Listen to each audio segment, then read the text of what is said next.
എജുടെക്നീഷ്യ എന്നുള്ള പേര് മാറ്റി റൈറ എ എന്നുള്ള ആക്കാനുള്ള പ്രധാന കാരണം നമ്മുടെ ആക്ച്വൽ വർക്ക്സ് നടക്കുന്ന R&Dയിലാണ്. എജു ടെക്നീഷ്യ എന്ന് പറയുമ്പോൾ അത് എജു ടെക് മാത്രമാണെന്ന് ആളുകൾ വിചാരിച്ചു പോകുന്നത് കൊണ്ടാണ് ശരിക്കും ഒരു change one of the reason. അപ്പോൾ ഇതിൽ വളരെ കോറായിട്ടുള്ള ഒരുപാട് റിസർച്ചുകളും പ്രൊഡക്റ്റ് ഡെവലപ്മെന്റുകളും ഒക്കെ നടക്കുന്നുണ്ട്. അപ്പം ഞാൻ റൈസോട് പറയാറുണ്ട്, ഒരു രാജ്യത്തിന്റെ എക്കണോമി മാറണമെങ്കിൽ ഒരു എലോൺ മസ്ക് വന്നാൽ മതി, അയാളെ മാത്രം വാല്യൂ 1 ട്രില്യൺ ആണ്.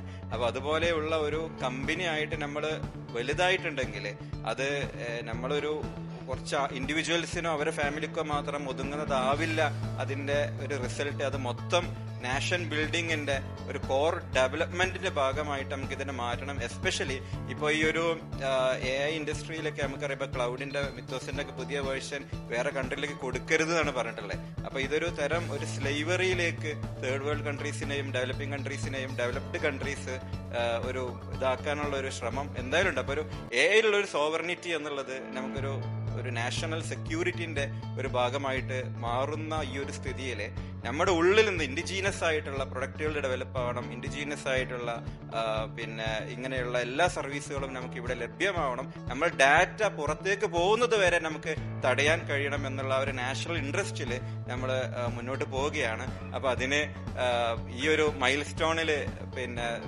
സാക്ഷ്യം വഹിക്കാമെന്ന നിങ്ങൾക്ക് എല്ലാവർക്കും റൈറയുടെ ഒരു പാർട്ട് എന്നുള്ള നിലക്ക് അകം നിറഞ്ഞ നന്ദി പറയുന്നു. Thank you.